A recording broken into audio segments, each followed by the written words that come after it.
This is for all you guys who are trying to quit smoking.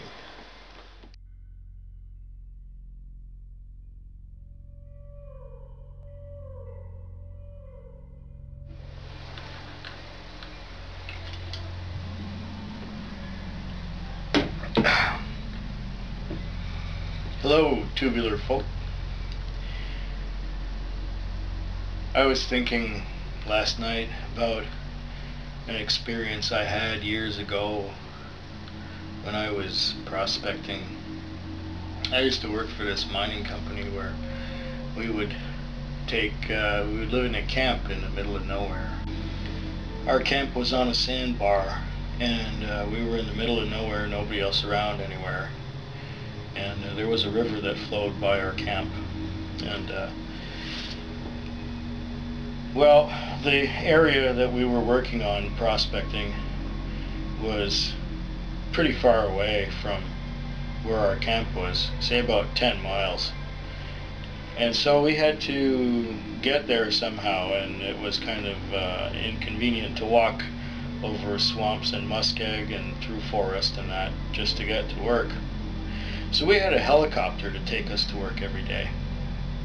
And it would happen that they'd set us down in the area where we wanted to work, and then they'd pick us up at a set time, usually about 5 o'clock in the afternoon, maybe 6, whatever.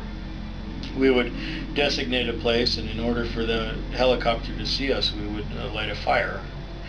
And what we would do is we'd get dried sticks and twigs, and we'd light a fire, but then in order for them to really see us, we took some of that caribou moss and we put the caribou moss on top of the fire, and that just lit up a great big cloud of white smoke.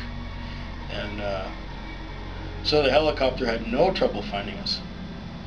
Well, anyway, one fine day we were working on a hillside near this swamp, and with the swamp there was lots of room for the helicopter to land. All we had to do was put a couple of logs down so that he could land his skids on there, and we'd be all right.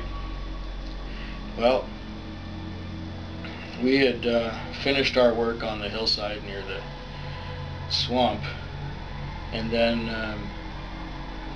the helicopter was supposed to come around 5, and we made a little fire for him, and about 6 o'clock there was still no helicopter.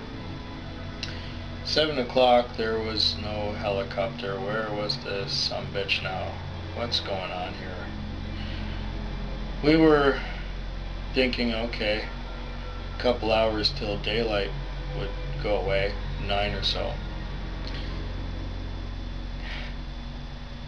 Then around 7:30, it was the ultimate catastrophe. It was the biggest emergency. I ran out of cigarettes.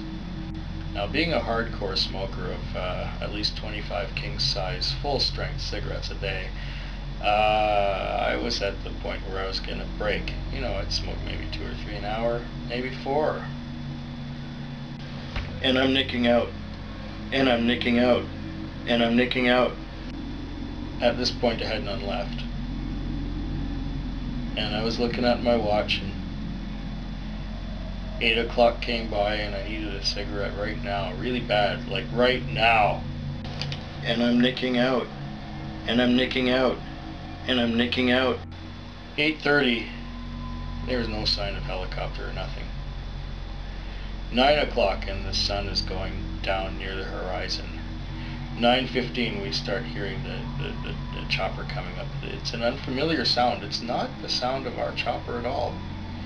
In fact, it was a chopper, but it wasn't ours, and they beckoned us to get in. So me and my crew of 2, we got into the chopper with our samples and everything, and they flew us to a camp we'd never been to before.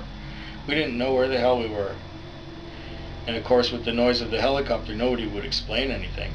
And it was just, those things are louder than you give them credit for, besides being elevators that go horizontally as well as vertically. So then they put us right back in the helicopter, and they flew us back to our camp. And I was all confused. It's like, what did I do wrong? What's going on? What's happening here? Then I got together later on. Our helicopter came back, and it was our pilot And I was good friends with him, and I asked him what went wrong, and he said, well, there were some metal filings in my transmission, and so I was unable to fly safely. I had to get it back to a technician to fix it, and then come back out into the bush. Anyway, why do you think I don't do prospecting anymore? Thanks much.